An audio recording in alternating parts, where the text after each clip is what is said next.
Assalamualaikum warahmatullahi wabarakatuh. Pada kesempatan kali ini saya akan mempresentasikan tugas mata kuliah interaksi manusia komputer, dan pada tugas kali ini ditugaskan untuk memilih aplikasi yang digunakan sehari-hari, kemudian aplikasi tersebut dianalisis model interaksi yang ditemukan dalam aplikasi tersebut.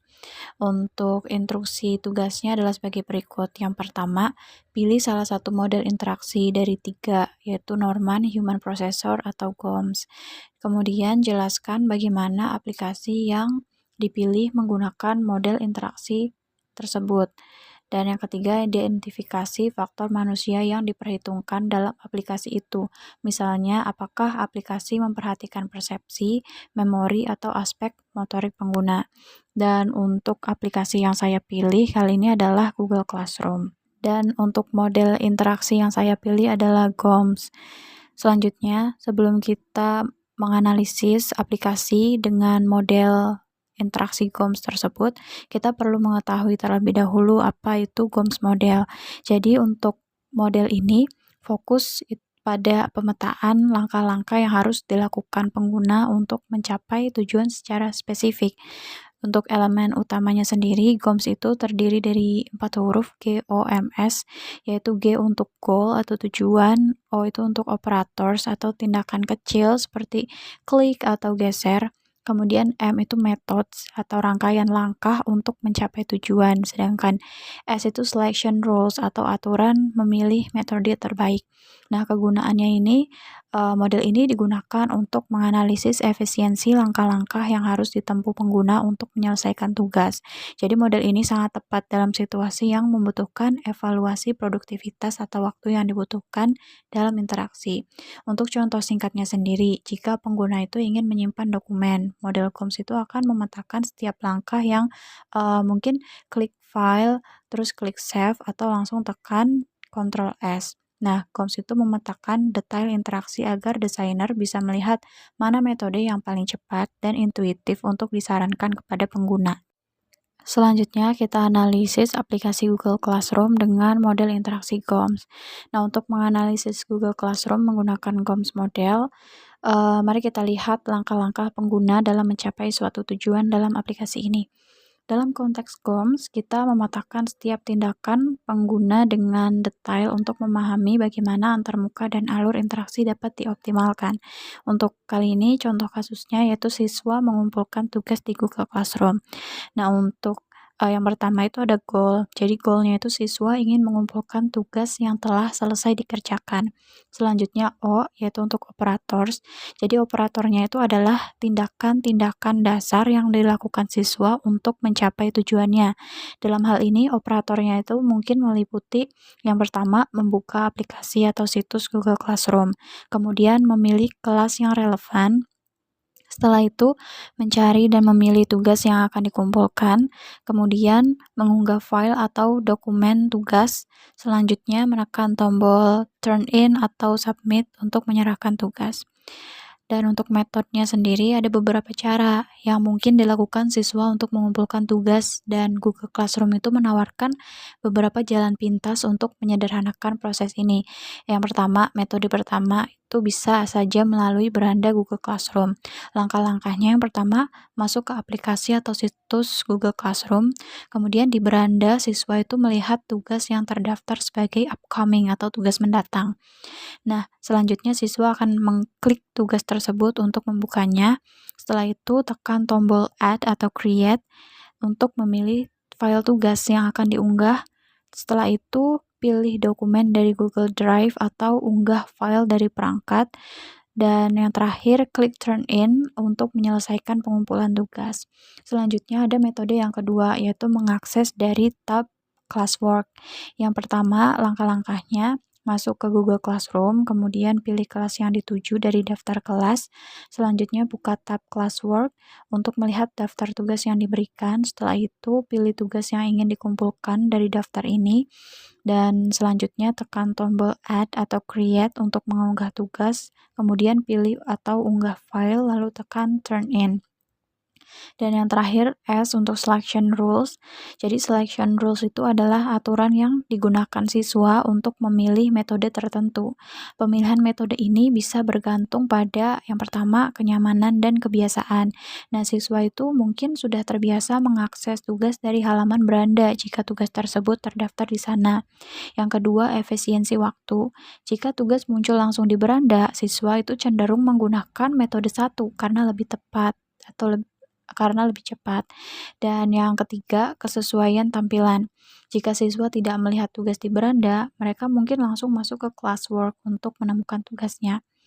Dan untuk tujuan analisis dengan GOMS pada Google Classroom, jadi analisis ini membantu memahami efisiensi dan alur pengguna fitur Google Classroom.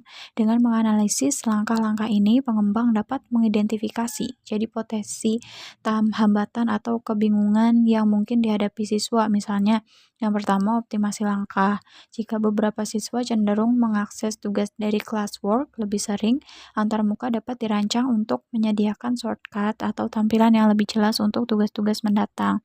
Kemudian, notifikasi yang lebih efektif. Jadi, GOMS itu dapat menunjukkan bahwa menampilkan tugas mendatang di beranda secara konsisten itu membantu siswa menghemat waktu dalam menemukan tugas. Selanjutnya, penyederhanaan tombol atau fitur pengunggahan. Jika langkah add or create dan turn in memerlukan banyak klik atau tidak intuitif, desainer dapat mempertimbangkan opsi optis atau pengunggahan langsung untuk menyederhanakan proses. Dengan memahami model GOMS ini, Google Classroom dapat terus diperbarui untuk memberikan antarmuka yang efisien dan intuitif, memastikan siswa dapat menyelesaikan tugas-tugas mereka dengan cepat dan tanpa hambatan. Dalam analisis aplikasi Google Classroom, faktor manusia yang diperhitungkan sangat penting untuk menciptakan antarmuka yang efektif dan efisien. Dan ada beberapa faktor manusia yang relevan dalam penggunaan aplikasi tersebut, yaitu termasuk persepsi, memori, dan juga aspek motorik pengguna.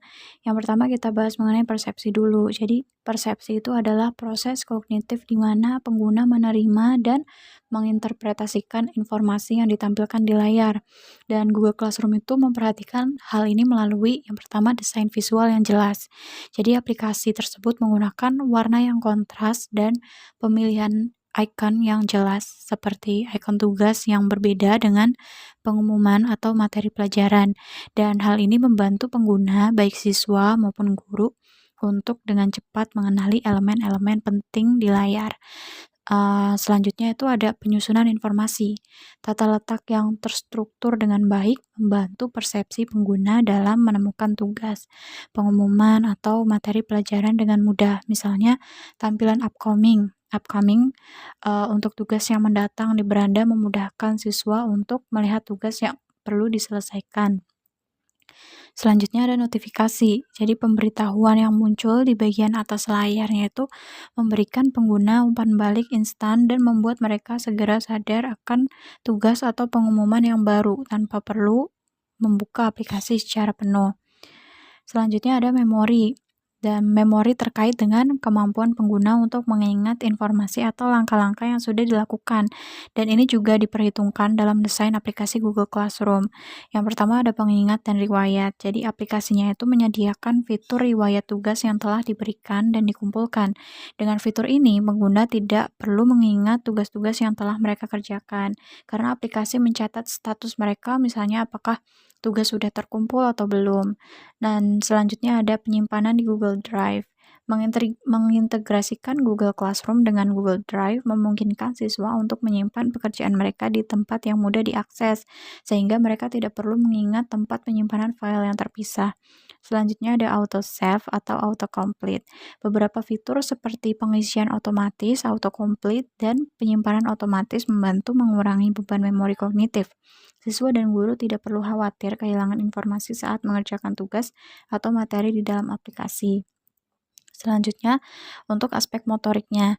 Dan aspek motorik ini berhubungan dengan kemampuan fisik pengguna dalam berinteraksi dengan antarmuka aplikasi, misalnya menggunakan mouse atau touchscreen atau keyboard. Jadi yang pertama ada responsivitas dan kecepatan aplikasi. Kecepatan respons aplikasi sangat penting dalam memastikan pengguna tidak merasa frustasi saat menekan tombol atau berinteraksi dengan elemen-elemen di aplikasi Google Classroom. Dan Google Classroom ini didesain agar aplikasi responsif baik di perangkat desktop maupun mobile, meminimalkan keterlambatan dalam navigasi. Tombol dan elemen interaktif yang jelas. Semua tombol, misalnya tombol untuk turn in, mengumpulkan tugas, atau untuk add or create, menambah atau membuat, dan stream untuk aliran pengumuman itu dirancang cukup besar dan mudah dijangkau, baik dari perangkat desktop maupun seluler. Dan ini memastikan bahwa interaksi motorik seperti klik atau sentuhan dilakukan dengan mudah tanpa kesalahan. Selanjutnya untuk navigasi sentuhan atau touch navigation. Google Classroom ini juga dioptimalkan untuk perangkat layar sentuh, sehingga pengguna jari atau stylus untuk menggeser dan memilih item menjadi lebih mudah. Antar mukanya juga responsif, memastikan interaksi motorik di perangkat mobile itu berjalan dengan lancar.